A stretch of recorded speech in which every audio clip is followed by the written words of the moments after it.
Good morning, West USA. Welcome to another edition of our Monday morning podcast. Hope everybody enjoyed the romantic music. I feel like we should do a love show. Just have everybody call in, and I'll tell them what's wrong. Love your realtor. The podcasting software, the new special options they have is really not the best. So I apologize again for the love music, but we're going to keep trying. We're just going to see how it goes. All right. Well, I just want to start off sending out our condolences to Sue Fluke. Her beloved Chiefs got their, what's handed to them yesterday. I don't think I've seen a game like that since the Patriots and Chicago years ago. Yeah. So anyway, so we just Sue, I love you.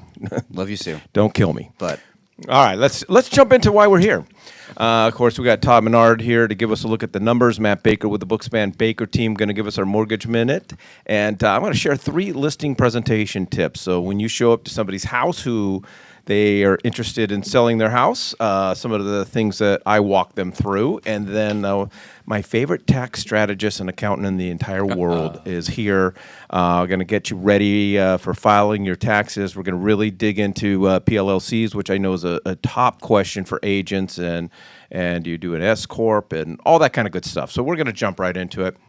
As always, if you got any comments or questions, you can always email us at podcast@westusa.com. All right, we're going to get into some of the announcements. This week, we got the Goodyear office meeting featuring Dwayne Fouts. That's going on tomorrow between 10 and 11. Our Arrowhead happy hour, our social hour, is Wednesday, February 12th from 4:30 to 6:30 p.m. at Biggs American Bar and Grill.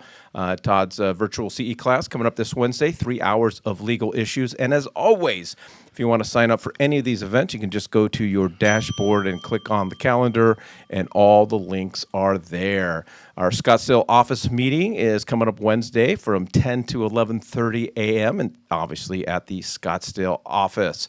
Our Ahwatukee office meeting, a lot of office meetings this week. yeah, it's office meeting week.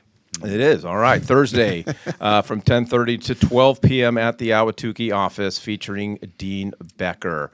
All right. Our Goodyear happy hour is Thursday from 4:30 to 6:30 p.m. at the Stillery in Goodyear. So make sure you come on out to that. And our monthly transaction desk and dashboard assistance. So if you are new to real estate and you have no idea how to use Transaction Desk, and it might be a good time if you're not familiar with how to redo all of your templates after the new forms have come out. That happens every other or the second Monday of each month, so I'm assuming that that's today. Yep. Okay, I haven't looked at a calendar in a very, very long time. I'm here for you, bud. All right, yeah. Long weekend at the it was a Open. big day, big day, yeah. 2 days at the Open and Super Bowl, and I don't even know where I'm at or what my name is. But that is this morning from 11 to 12 p.m. All right, Todd, take it away. Well, I'll save you, Mike. That's fine. Good morning, everybody. Thanks for joining us today. Today we're going over the market stats for the week ending February 10th. Let's get right into those numbers. 85 days closed on market this past week, a 6.90 month supply. Absorption rate was at 14.48. Average list price this past week, $783,242. Average sale price this past week, $644,321. And our list price to sale price retention at 97.80. Looking at active inventory, got a little boost in the arm, 23,589. Pending is at 3959, and closed units month to date, obviously it's only the 9th, 1,025. Looking at new listings, good job, 2,329 taken this past week. Days on market is at 104 for for active, and for closed at 84.9. Looking at our price ranges in the lower left-hand side, we finally have a column in the red. Not necessarily a good thing, but then again, the price range of $4 million to $5 million took a little bit of a hit, just volume count that particular week. Way over on the left-hand side, 65.93% of the entire MLS inventory is under $600,000. $600,000 to $1 million is at 20.07, and $1 million and up represents 14% of the current inventory. Taking a look at the spreadsheet where everybody gets to be the expert, look in the very center column, you'll see that's the same period of time 2 years ago. To the left of that, 2024, and week-over-week analysis. So new listings, yes, last week we thought we were doing good. 2,309, we're at 2,329. This week, that means not 29 more, an additional 2,329. My favorite number way over on the left-hand side, we have our rules of thumb. 2,400 is what we're looking for. 1,825 taken last year, so we're well ahead of last year's numbers. And 2023, the same thing. But what does it mean to be well ahead? Basically, 2,329 means there's much more seller confidence in the marketplace right now, putting their homes on the market, knowing that there's some place they can go, that interest rates aren't too ridiculous, and they're willing potentially to let go of that 2.5% current interest rate they may have on a first or second mortgage. Taking a look at the active inventory at 23,589, 830 of those are in the coming soon category. 17,725 represent single-family detached. 2,849 new home constructions. And remember, that's not all the new homes that are out there. That's just the ones that the realtors have. A builder has hired a realtor, or they are a realtor, and they're putting it there for exposure. Could be a move-in ready property. It could be a spec inventory. It could even be a brand new community that the builder's announcing. 23,408 are in the non-distressed category. That represents 99.2% of the entire MLS, which means our short sales, lender-owned, and HUD are 0.8 of 1%. Taking a look at the pending we use to identify are there other buyers in the marketplace. So more listings tell us if the seller's playing, and buyers tell us if the buyers, and pending tells us if the buyers are in the sandbox too. So 3,959 this past week, 3,700 the week before. So again, this is any point in time. This number isn't 3,900 more. It's just take a point in time of the month, how many people are in escrow, and this is, of course, the meeting of the minds between the seller and the buyer. Well, the nice thing about that is that means that it's significantly more. Look at last year, 3,946. So we're on pace to what we were doing in January last year as it relates to the number of buyers potentially in the marketplace. Well, when you have an increased number of buyers and you have, and inventory, and yet you have only closing a few units, it does affect our month's supply. We'll see that in just a second. So for the month to date, we're sitting at 6.90 as a month's supply, 4.95 months supply the week before. Now, the only concerning factor here is that we were at 3%. 3 months supply last year. So it could be an anomaly. We were at 4.95 last week. Let's just let that go for the time period rather than overanalyze.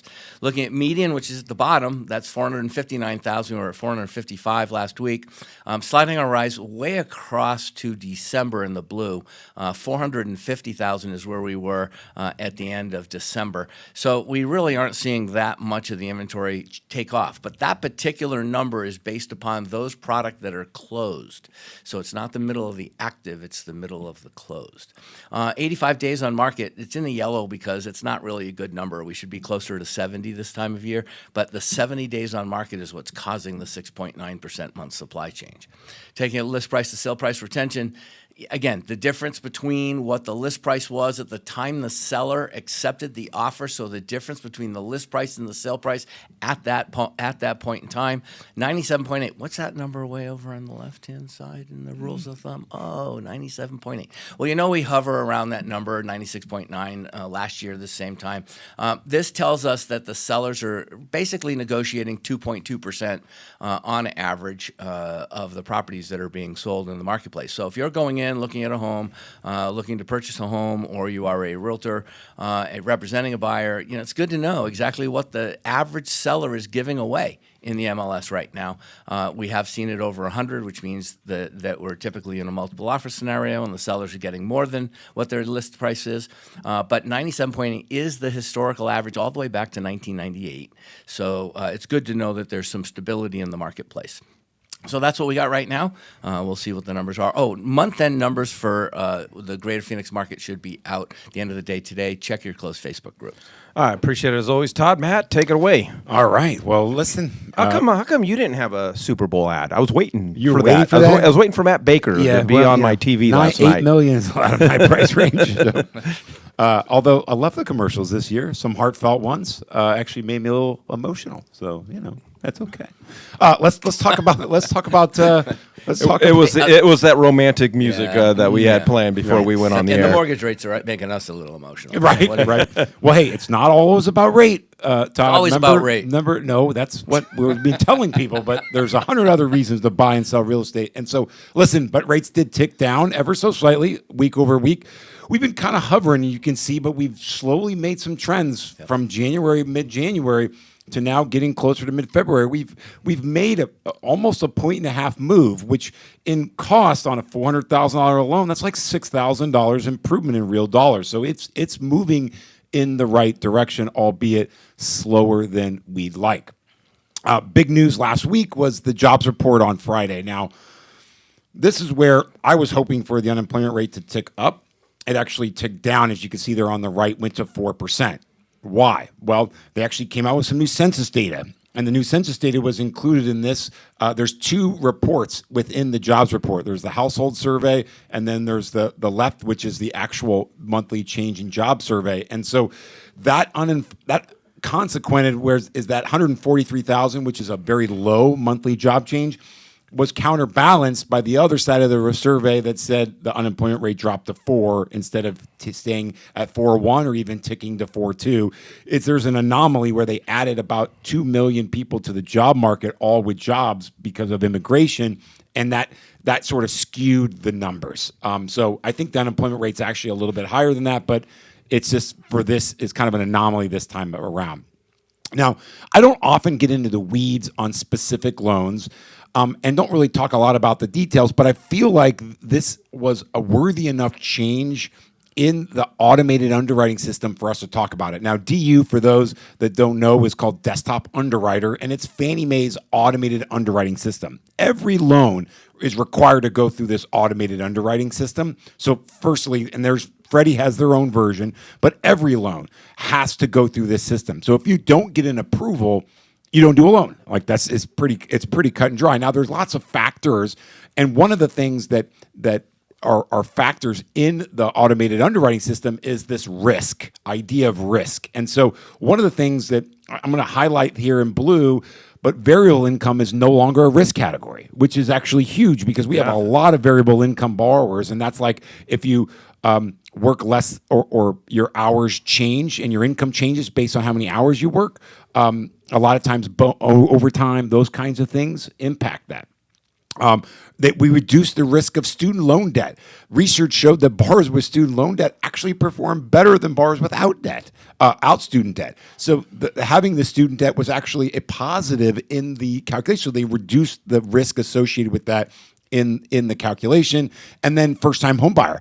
I would love this one. First-time homebuyers actually perform better than if you're not a first-time homebuyer. So they're giving us credit for that now as a home buyer. DU removed analyzing the composition of revolving debt. So what that means is like if you have a high amount of revolving debt in relationship to all your other debt, that used to be a risk factor. Now it's not.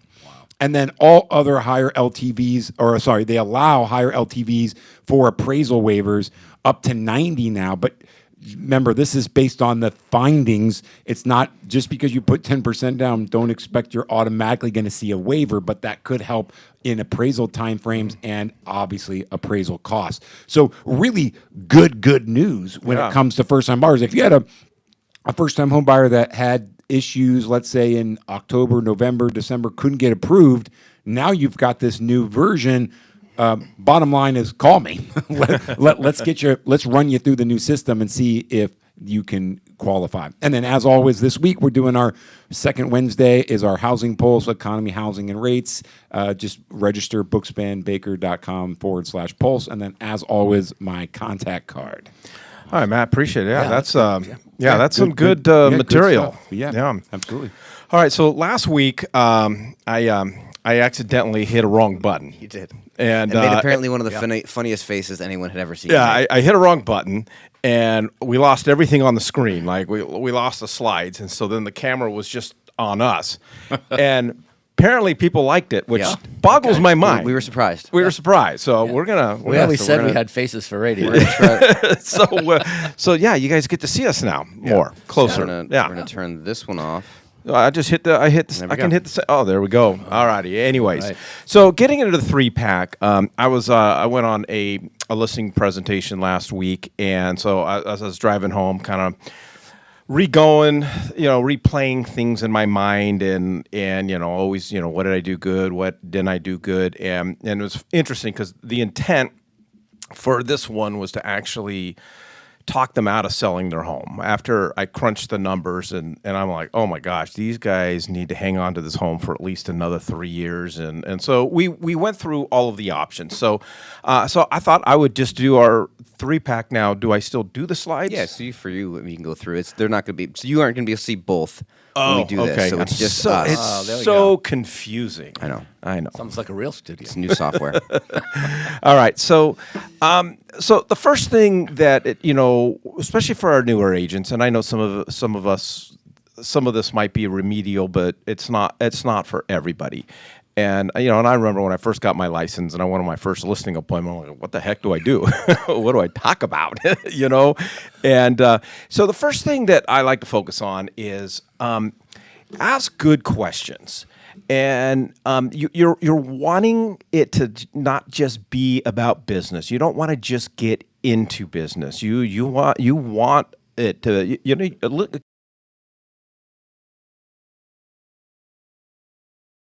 One of the ways that I do this, and a lot of experienced agents understand, the very first thing that you do when you walk into a home, and these people are wanting to sell the home, is ask them to take you on a tour of the home. You need to see the home. Totally. You need to kind of get an idea of what they love about the home. In the back of your mind, you're about to deliver some bad news because they're gonna if they want to sell their home, they might have to do this and they might have to do that.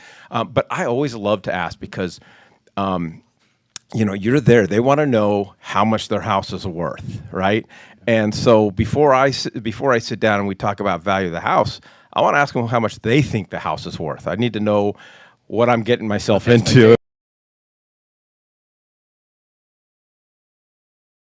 Emotionally, but am I bad news? Is this going to be really, really easy? Are they just thinking that their home is worth way more than really, truly what it is? Because inexperienced homeowners and sellers, they don't really understand how to truly comp a neighborhood and so forth. And then I like to ask, how much you think the house would rent for, whether they turn it into an income-producing property or not. It's just now gone. You're getting into a deeper real estate conversation. And then one of the things I also like to ask after I've walked through the house, what am I not seeing that that they're gonna have to do? And then they got into, I had some water damage over here. We had termites coming out of the ceiling. I'm like, oh boy. That's information I need to know, Todd. There you go. Yeah, for many years we've always talked about drive the neighborhood first. If you're supposed to be there at 6 o'clock, get there at 5:30. Drive the neighborhood, understand the neighborhood, find those for sale by owners, knock on the doors, find out, get a flyer, find out what they. Everybody wonders about properties that are on the market. Of course, MLS gives us a lot of detail, a lot of insight, but not on the for sale by owners. But when you go, the first thing we always said, Mike, for decades has been, Mr. and Mrs. Smith, thanks for inviting me overnight. Before we get started, why don't you show me the home as you would like me to show it to your client? Or to the potential buyer. And when they're walking you through the home, that gives you to Mike's point, gives you a chance to eyeball the house. What do you see that are red flags that you couldn't see through the telephone when you were talking to him on the phone, trying to pre-establish a comparable value?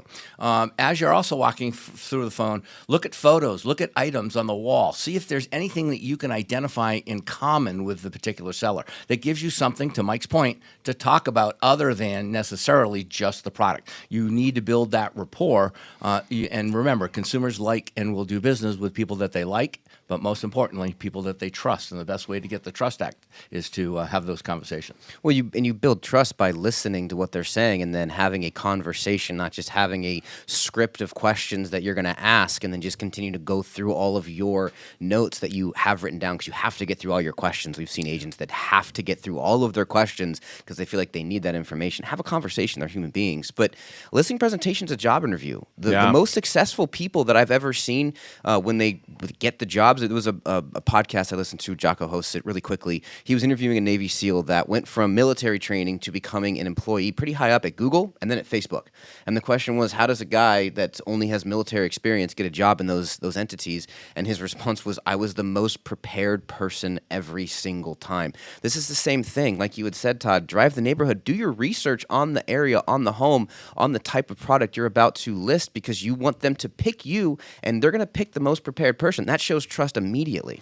And one of the things that we do on occasion is if we have a seller that thinks their house is worth more because the house down the street, just like they're sold for more, set up a showing appointment. Go take them to the house and say, okay, this is what $50,000 more looks like. How do you think your house compares to what you're looking at right now? Mike, we've been talking about this, 20 years ago, which is a long time ago.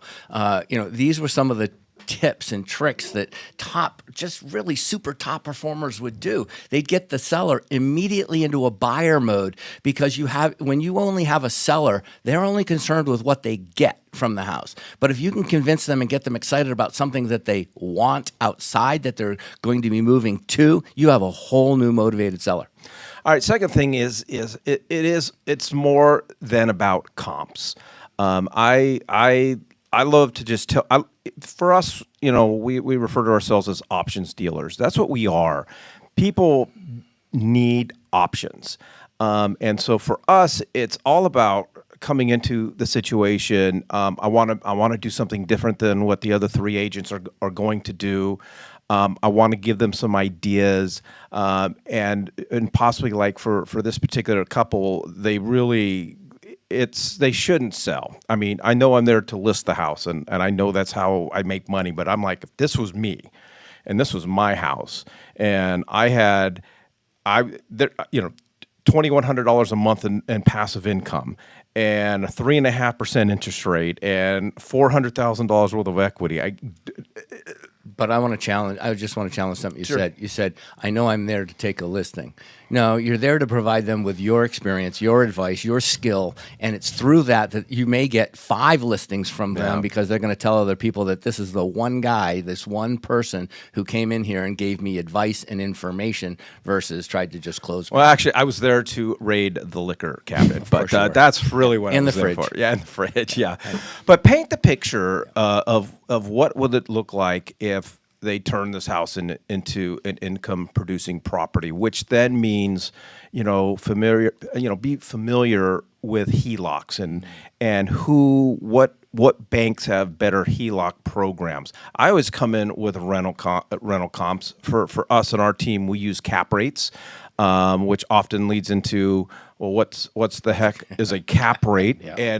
And now I'm having such a deeper conversation. You talked about the trust. They're having discussions that they haven't had before, whether they sell or whether they don't. And then you want to bring in your unique value proposition, and then explain what your marketing strategies are. I think for a lot of us as agents, we get into it. Here's the comps, here's the ER, and here's how I'm going to market your property.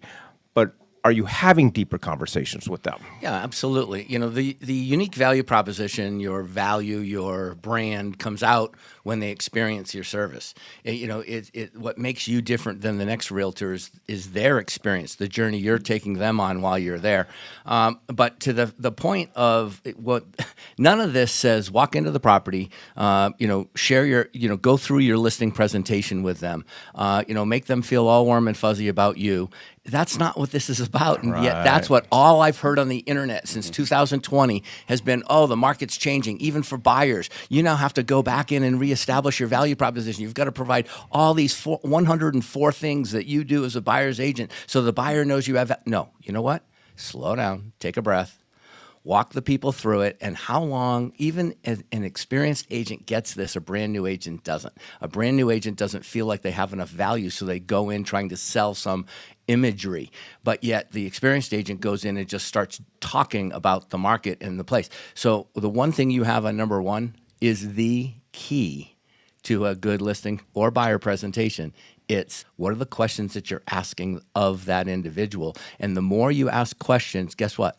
The more they talk, not you. Exactly. And at the end, they feel, because you let them talk, that you're their agent. Yeah. Well, I mean, it's you're educating someone who doesn't know what they don't know. They know they want to sell their home. maybe they're an investor, maybe they've done this a few times, but more often than not, they're not going to really know what this looks like. And so you need to go in with that mindset that you want to truly help them navigate through this in the best way possible for them. They don't know that potentially keeping this home as a rental is the best option for them. And if you walk through that and you decide it's not, okay, great. Here's how I'm going to help sell this home. Here's how we're going to market it. Here's how I'm going to communicate. Here's what we're going to do. And that is the value that they're looking to have from their agent. They want to be taken care of. They want to feel trusted, supported, and secure as they do. One of the more scary things that they're going to do with someone that they've met for 30 seconds sitting in their couch. So listening and having that plan, again, being prepared and understanding what questions you're going to ask is really the main thing.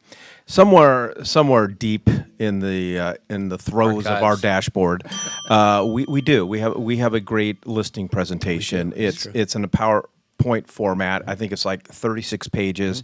You're able to take it and modify it because it is in PowerPoint, and then you save it as a PDF and whatever. But the thought of printing that out and going to a listing presentation and just going page by page by page, I couldn't think of a more boring scenario. And so what we do is we just convert into a PDF and we email it to them 2 days later and say, hey, review this, because I don't want to get into what everybody else is talking about. I just wanted to let's talk. And because if you're sitting there going through a 36-page presentation, you're doing all the talking. Yeah, exactly. And and to your point, these are the items that you're supposed to give people, like maybe the night before you show up for your listing appointment. Let them rummage through the all about your company, all about you thing, just so they have some kind of background. When you walk in the door, stop talking about you. It's about them.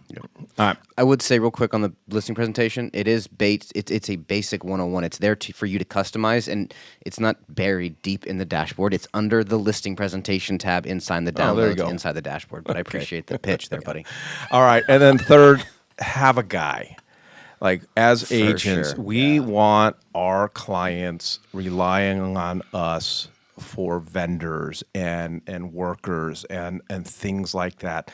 I love the fact that my clients, they'll call and they'll text regardless of what they need and so forth. So have your referral handy network. What I mean by that is as you're going through the house, I had to deliver these people some bad news. I'm like literally every square inch of this house you need to paint, because you can't, if you're selling your house, you can't have every room a different color, pink here, green there, blue there. I mean, we've got to make this neutral. There was obviously on the balcony, it was apparent that when it rains, but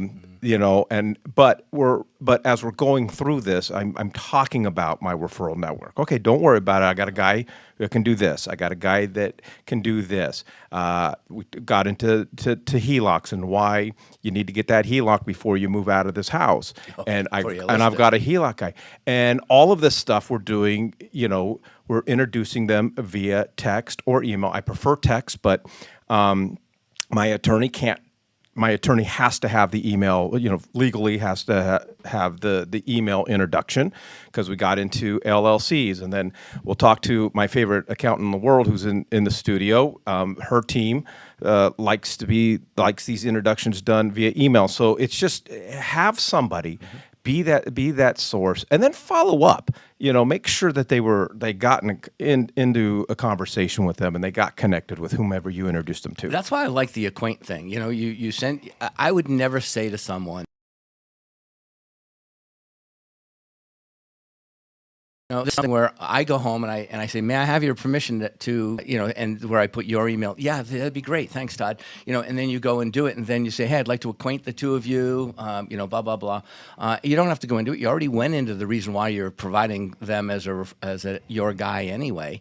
So, but that does give you something in writing, and that's an important aspect. If you have resources every time they have questions, you become that person that they go to for everything. So as we've talked about, you want to be the name that they use when they talk about real estate, no matter what it is. If someone goes, yeah, I have an issue with my garage door, I was hoping to list the house, but I can't get the garage door fixed, I don't know a person. Well, you should call Mike because he's my realtor and he knows someone that can do that. That's where you want to become. And that's why when you do sit down with a listing presentation, if you tell them and talk them out of selling and you're the only one that did that, you've just become that referral source because they trust you. If you're going to say no and you're going to say, I don't want the commission, I want to help you make more money for yourself, you've just put yourself on that platform to be the person for this individual. So, And then the other thing, I want to leave them somewhat overwhelmed of like, okay, well, obviously we can't do this because we can't do it without Mike because like there's all of these things that we need to consider here. And so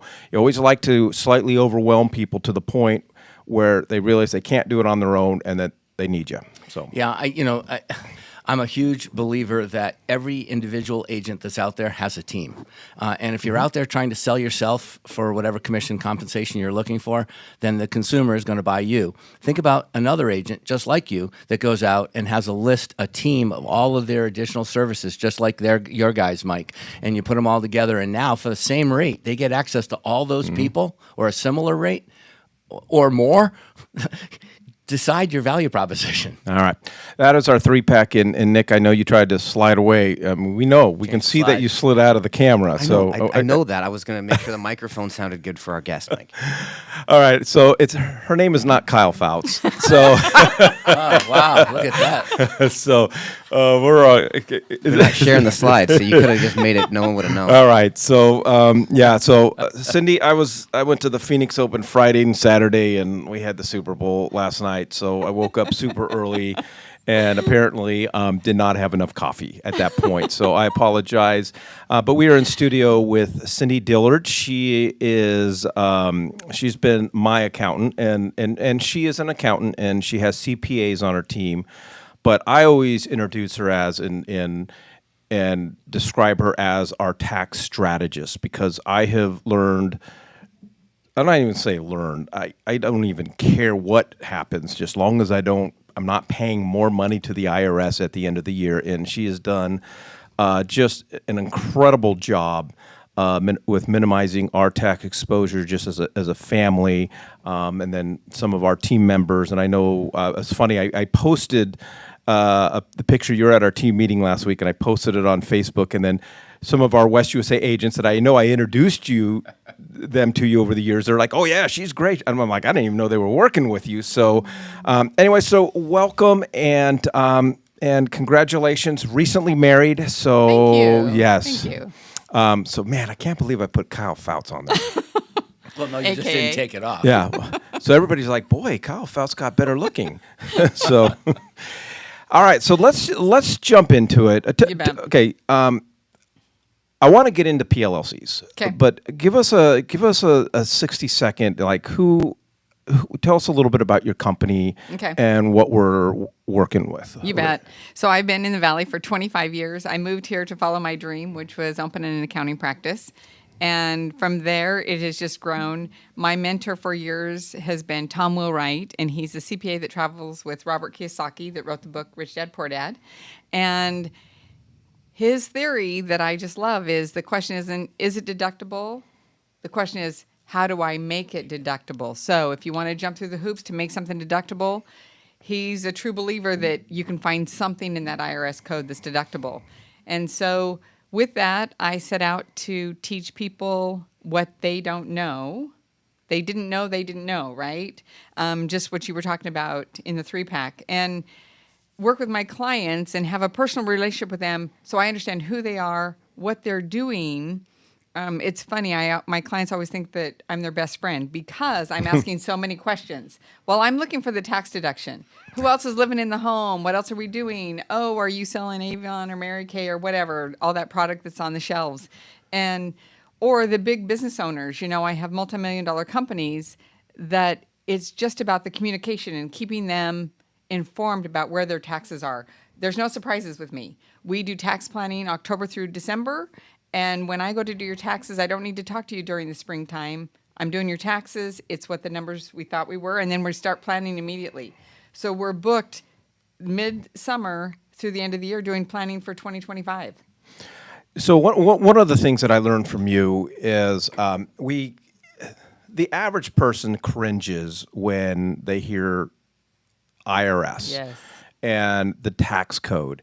And I think it's just a matter of perception because I look at the IRS and I look as the tax code as two evil things.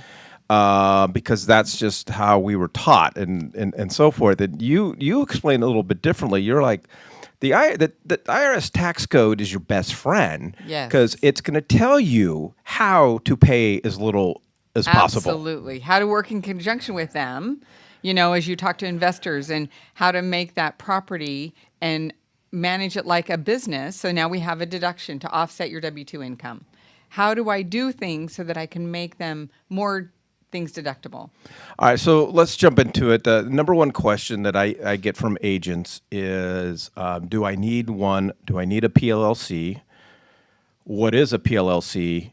And when is the right time to do it? And then what I find is a lot of agents go out and then they do it, and then they've done it wrong. Yes. Okay, so every realtor should have a PLLC, and I would say do it right out of the gate. Now, if you don't, that's also okay. You can set up the PLLC later, but whenever you set it up, it allows your preparer or yourself to decide in the year you set it up, when do you want to either tax it as a sole proprietor, or when do you want to tax it as an S corp. And so with that being said, with the profit of your business, if your profit is at $50,000, you definitely need a PLLC. Then that allows us to move it to an S corp, tax it as an S corp, and then we're going to save us 16% taxes on that. Now, you have to check with the Department of Realtors. That's who you're governed by. That's who you answer to. So with that being said, if you set it up out of the gate, you're going to get a tax ID number, not use your social. The money's going to go to your business account. So you need a business account. You need to operate it like a business. And one thing about the IRS that I really appreciate, what's my intention? My intention is that I am a realtor and I have a business. I'm not sitting over here just, maybe I'll sell a couple of houses or not. No, my intention is that, no, I'm going to set up my PLLC, I'm going to set up a bank account, and I'm going to go make me some money, right? Then you operate your expenses out of that business account. Now, with that being said, let's say it's October. We didn't set up the PLLC. You come and meet with me and I say, you really need it. So you need to call our attorney, get your PLLC set up. So what the IRS does allow, even though I didn't set up my PLLC today in October, I can still go back to January and claim those expenses that I've spent money on from January through October before my PLLC was set up. And that's also the concept with anything, with a rental property, with any kind of business. What was my intention? So the example would be, I think I moved here in December. I hadn't made any money yet. I set up my LLC in January, but I still had all those expenses the prior year, right? I still came down here to find my property. I still came down here. I traveled down here. Those are all expenses that I pay personally that I'm still going to use. So it's not a hard and fast, I didn't do it in time. So the beauty of the PLLC or any LLC is that I, as the preparer, I have until January 1 of that prior year. So right now, if you have an LLC now, or let's say for 24, you set up in November 24, I can ask the IRS to make it effective January 1 of 2024 to save you the 16% taxes. Does that make sense? Yeah, no, well, it makes perfect sense. So does the PLLC, does it allow me to write off more stuff as opposed to if I wasn't a PLLC? Well, I don't know that it allows you to write off more things. It's just categorized a little differently. Some things that I would look at. So if you're a sole proprietor and it's on a Schedule C, those are the most highly audited tax returns. The beauty of the S Corp is there's only a 5% audit rate and it goes to a different service center. So what Tom likes to talk about is let's keep your personal tax return as clean as possible. Those are the most audited, right? So move everything to either a partnership or an S Corp if you can. If you have a rental property, I want to see it on a partnership in a holding company. If you have any other form of business, I want to see it filed as an S Corp. Not even a partnership if you're showing profit. Okay. What are some of the things that typical things that are deductible, but real estate agents aren't aware So of? lots of times because they've talked to somebody and they say, oh, I'm just going to do mileage. Well, but maybe that was a year you purchased a vehicle that we could claim the bonus depreciation on. And I'm going to want to take that. So with that being said, I want you to keep track of all your expenses. Business use of the home. What does it cost to operate your home? Now, the beauty of what the IRS did is, remember we used to have our square footage? They changed the rule a few years ago, and now it was how many rooms you can dedicate towards your working from home, right? So then when we have that, paying your kids, the IRS says you can pay your children age-appropriate jobs, age 7 to 17, and I think the number for 2024 was 14,000, and it goes up a little bit this year. So paying your kids. Another one is the Augusta rule. The IRS says that if you rented out your home for 14 days or less in a year, okay, so get this. If I rented my home for 14 days or less in the year, I don't have to claim any income. So if we think about the Super Bowl when it was here and people were renting their homes for a couple thousand a night, I wonder how many of those people claim that income, right? The IRS says you don't have to. I rented it for 14 days or less in a year, and I didn't have to pay taxes on that money. So what I like to teach my clients is, how do I do that? How do I have my business rent from me for 14 days in that year and not claim the income? I want to slow down a little bit on this paying your kids. I remember it was when I first met you, you came and presented to our team meeting, and you talked about paying your kids, and I'm like, oh, she's crazy. Like, there's just no way. I am going to jail, and I'm too pretty for prison. And so I came home, and I was talking to my wife about it, and she's like, yeah, that doesn't sound right. And then my wife's a Google machine, and she starts looking it up. She's like, oh, yeah, like Cindy's right on this. And when we started doing that, and like for the last 4 or 5 years, I've been paying my kids because when we started it was $12,500, so it was $25,000 a year that I was paying my kids. So let's kind of explore You that bet. and how it works, and what is the end result? What's the actual benefit of that? So I'm going to talk about that first. The benefit is that I get that deduction. So I have a gal that's got 7 kids.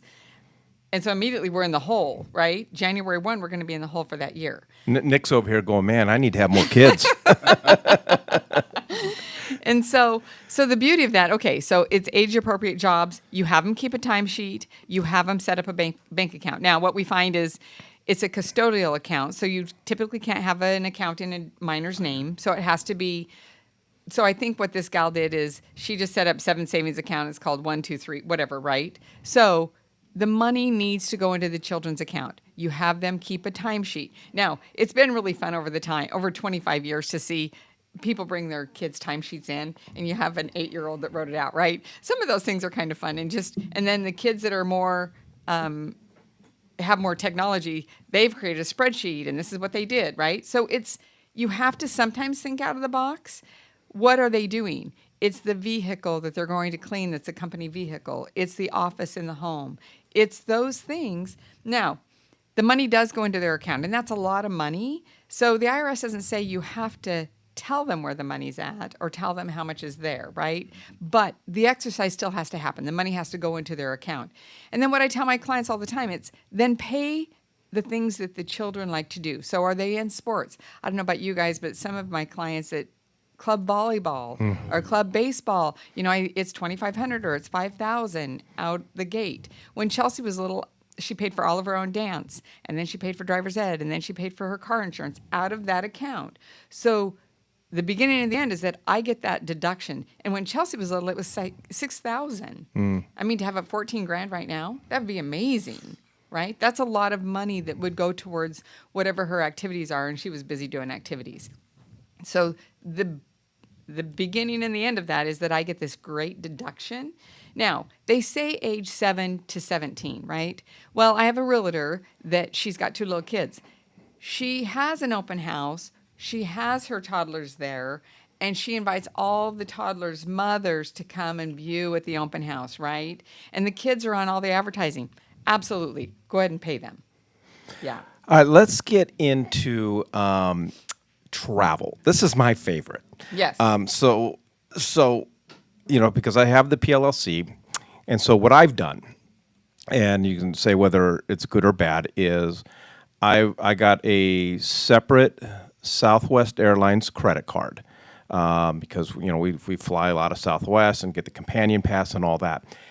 Everything that has to do with business, whether I taking a client out to golf, lunch, I charge my credit card, and then I pay off my credit card every month from my PLLC. So it's all business. But you taught me because as real estate agents, no matter where we travel in the world, we're doing business. We're talking real estate. We're on our computers, and so I've written off every trip that I have taken in the last 5 years because I'm always doing some sort of real estate. And then you taught me basically door to door. So the minute that I leave my door to the Yes. minute I get back home, that is that travel period. And I remember the one I was like really nervous about. My wife and I, we took our kids on an Alaskan cruise, and I'm like, this one might be a little bit of a stretch. But you're like, well, how much work did you do? And I'm like, well, man, I met these new clients. I mean, we're just always doing real estate. And you're like, okay, there you go, travel. Yes. So that's one that the IRS said, so let's say it's a weekend and they want to see you work on Friday and on Monday to claim the weekend, right? And just like Mike said, from the time you leave your home, you keep track of every receipt. Now, I would say real estate is probably one of the easiest to be able to travel and claim it all because you're always talking. With me, I either buy a property somewhere I like to visit so I can go visit it, or I have clients. So we go to Hawaii every year, and I have a couple of clients in Hawaii. So I at least make the trip for my vacation, but then I'm meeting with them, and we're going through their books, and we're doing their planning. I just had some clients move to Chicago, and my new husband's daughter moved to Chicago, and I said, hey, I'll be there. We're going to help her move. Can I come and meet with you? So how do I make that trip more deductible? I'm going to see a client. I'm going to be doing my work. Real estate, again, like I said, is one of the easiest because you're always talking real estate, and it's easy to find real estate, and it's easy to get clients. All right. Let's get back to talking about auto Yes. because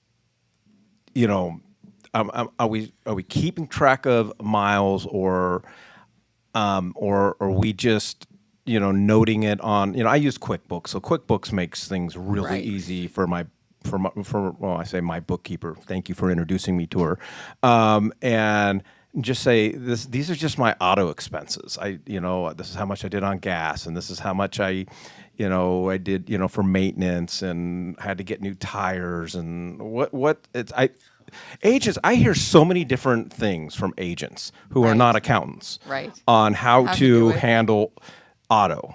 So I want you to keep track of everything, only because you're going to miss something if you don't. So for me, it's the monthly car wash, right? So I signed up for Jackson's for the monthly fee. That's deductible. It's any repairs. It's the insurance. It's everything for that vehicle. And there's so many things people forget. It's the interest if I'm paying a loan. They say, well, I'm just going to do mileage. Well, but if it's a year that we really need that big deduction, and pretty much for a realtor, the only big deduction I might have might be my vehicle, right? And especially in Phoenix, Arizona. So I'm from Idaho. In Idaho, you don't drive to Blackfoot, Idaho from Idaho Falls once a day. You wouldn't go there. I wouldn't go there to do work. It's 25 miles. Here, we might drive it 3 times a day, right? I used to live in Goodyear. I would drive back and forth twice a day, just because that was the norm here. So here I would say, yes, keep track of your mileage, but if it's a year I need that big vehicle deduction, if you've kept track of everything, it's better. So with that being said, I had a mail-in audit, and she was a realtor, and she worked for a home builder, so she wasn't driving much, right? But she was still out there doing her thing as a realtor. She said, well, the house burned down and we didn't have the paperwork. And I said, okay, where do you get your oil changed? Luckily, she went to the dealership to get it changed. I said, okay, go get the records from the dealership. So she did. We mapped it all out for the IRS, sent it in. It came back a no change audit. Okay, a no change audit means whatever we've accepted your tax return is, we're good. We're going to accept it. You don't owe us another dollar. They accepted the oil changes from the dealership because it had her odometer reading on it, right? So keep it as simple as that. Okay, I realize this is February. If you haven't changed oil, change it now. Because if you're bad at keeping track of your mileage, if you just do it every year, our very worst case scenario is that we can go to your dealership and say, okay, how many miles did I drive, right? Yeah. I would say the average 12,000 in Arizona. I would say it's probably more than that. I would say it's typically 15. Yeah. I think I was putting 20 driving just back and forth from Goodyear when I worked in Phoenix. The other one that we get is because I feel like it changes almost every year, and it changes with each administration, is the meals and entertainment. Okay, so entertainment, they've said you can no longer deduct entertainment. Now, I want you to think about that. Hold on, though. Todd. I'll tell you how I get around it. Okay. No, she's going to tell us how she can reclassify whatever it is we're doing so that she can take the deduction. Well, but okay, so I talked about this in a meeting last week. I used to drive to Goodyear to a networking. So once I moved to Central Phoenix, I would still go out there on Wednesdays for a meeting. Well, it was at a restaurant, and so I classified it as advertising because I am not going there. Okay, I clearly am not going there for breakfast. I promise. I'm going there just to get clients, right? So you have to think about it. What is it you're doing, and how can I make it? So that goes back to that question. The question is it deductible? The question is, how do I make it? I would defend that against the IRS every day, all day, because I'm only going to get clients. I'm not going to go. Well, and that's what I do. Like, we do, Ryan and I, we do a lot of golfing. Yes. And a lot of happy hours and a lot of lunches and so forth. And for me, in my mind, it's marketing and advertising because I'm marketing myself, I'm advertising myself, and the goal of that activity is to bring in more business. And I would say in your industry, that's another one that's very easily to do. I don't know if I'm out on the golf course, if I can. I'll take you golfing. But that might be stretching it just a little bit in my industry. But clearly, as a realtor, that's something that I would certainly look at and look at how we're categorizing it. And then, so how I do your taxes, if your numbers come across, so let's say you made $200,000, but you said your advertising was $90,000. Okay. The IRS hasn't changed their categories, and they don't understand Google Ad. They don't understand some of these things that might be doing. I might adjust where I'm putting that category. I might break it up. So the national average for a realtor, advertising would only be, what, 20,000, let's say? So I'm going to move some of that. I'm going to separate the categories just so it's more pleasing to the IRS and what they're looking at. All right, what are the things to not do? You always talk about there's a handful of things never.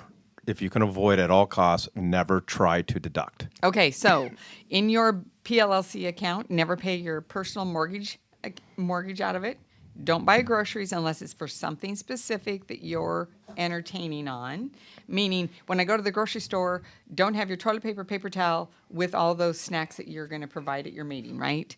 And the last one is dry cleaning. They do not allow dry cleaning to be deducted unless you're traveling. Those three I don't want to see. And then I never depreciate your home. So if I tell you we're using your home for business, I'm not depreciating your home because then that question comes into play when you go to sell the home. Now I have to recapture that depreciation, play the capital gains. We just don't do that. What am I not asking?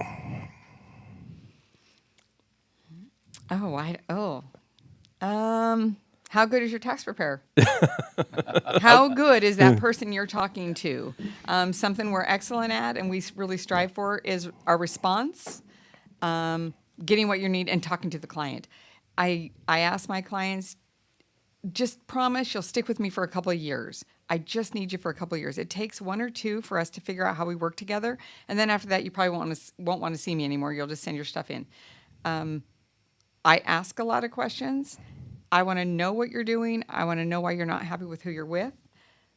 But I also want to know, what are you doing that we're not deducting already? What are your activities, right? What do we need to be looking at? So one of the things, Cindy, is, when an agent or anybody in the world has somebody they know that's their friend or it's their father-in-law or their friend's friend or something along those lines, somewhere along the line they've been told they can't do certain things that maybe you can actually do. So the two things that I would want to see is, and then I guess one other question, or if it's even possible to answer, is say somebody was earning $100,000 as a realtor, since you're familiar with that industry, and let's just say they're no superstar, but they made $100,000. What's the difference financially for them in taking the time to, because it sounds like everything you're asking somebody to do is just so burdensome to collect all this data that they're running now. They don't understand what they could save by taking that small amount of energy to be able to find a system to track that stuff, because right now everybody's all over the place. Well, sometimes I get a receipt, sometimes I don't. It's like, so what would be let me just ask you, what would be your advice, and what would you recommend they do to update their knowledge on what they potentially could do? I think probably the first thing would be their records. So it's as simple as what Mike did. Find one credit card that you're going to only put business expenses. Then if it's to the point that you need a bookkeeper, or what about your 12-year-old? They could be doing an Excel spreadsheet. Some of these kids are excellent on Excel. You don't have to have QuickBooks. So I think first track everything. So I guarantee if I have two clients, one that sends me absolutely everything and one that picks and chooses what they send me, his return's going to be less, because now I can go through every expense and I can tell you what I can claim and what I can't claim, right? All right, as we wrap up, I want to kind of get into the process. We always on this show, we always talk about red time, green time. Building your team, and I always joke that real estate agent. I'm really not joking, but we are inherently cheap, and we oftentimes don't like to invest back into our business, but it's important. You are running a business, and part of running that business is as a real estate agent, you're an entrepreneur, and so therefore you're the accountant, and in addition to the sales manager and the janitor and the chauffeur. Well, I recognize early on. I mean, I'm not an accountant. I can't. I hate it every year. I had to take a weekend and figure all this stuff out. I hated it. So. I want to invite. So we got your email up there. Obviously, you're not Kyle Fouts, but I do like to be upfront with people. You are definitely not the cheapest. No, I'm expensive. Yes. But when you break it out and because you charge basically, I would call it a monthly retainer, which Yes. is still, it's tax deductible. Absolutely. Right? Yes. But to have you and your team available when I have questions, because that's how I learned. It wasn't once a year I met with you. It was like, okay, how many calls you get from Ryan and I, like, hey, we're thinking about doing this, and that's why I call you a tax strategist. So I want to just prepare our agents. You're not going to break the bank, but you're not the cheapest. I can't tell you how many clients we've sent over, and then we talk about you. Like when I go visit them, they're like, "Oh my God, thank you so much for introducing me to Cindy and so forth." So, but talk about the process. So the process is that, like Mike said, we're on a monthly retainer. That's so that you feel like you can ask questions anytime. I want to know. I want to know if you bought a vehicle. I want to know if you're looking at a rental property. I want to know if you had another child. What was happening is I would like to people know weren't- if I had another child because people weren't telling us things, and I was seeing on Facebook. Oh, by the way, what about the child you had that I saw on Facebook last year, right? Those kinds of things that I want to know. And so it's a monthly. Right now, to do a business and personal tax return, it starts at $6,500, but I guarantee you're going to save probably $15,000 to $20,000 that first year you file with me. Okay, that's that first year. You get that savings every single year. Yeah. That's just me looking at it. And I had a client a couple weeks ago, and he was kind of mad. He was like, well, are my returns wrong? Well, they're not wrong. Your prior returns are not wrong. Well, in the end, they were wrong. So we are fixing those. But I'm really careful. I'm not going to step on somebody else's toes. It just means they do it differently. My son-in-law is a CPA that works for us, and CPAs are just different. They look at things differently. And God bless my son-in-law. He looks at things differently, but that's when I step in and I look at it from the 30,000-foot view and how can I help you? Well, I'll say this: my wife and I, we've not changed much over the years. But before we met you, we were cutting a check to the IRS every single year for somewhere between $30,000 to $40,000, and it sucked. And what I cut to the IRS, I'm like, oh, I don't know what Cindy did, but damn, it's nowhere near that. And so, yeah, you do get the savings. But Cindy, thanks so much for joining Thanks us. for having Cindy's me. email That's awesome. address Thank you, is Cindy. up there, so definitely reach out to her, either for yourself or for your clients. And we're going to leave you with the quote of the day. We're doing this new system, so. You're not going to hit the button? Oh, okay, I can do that. All right, do the best you can until you know better. Then when you know better, do better. Thanks for joining us today. Go out and sell a home.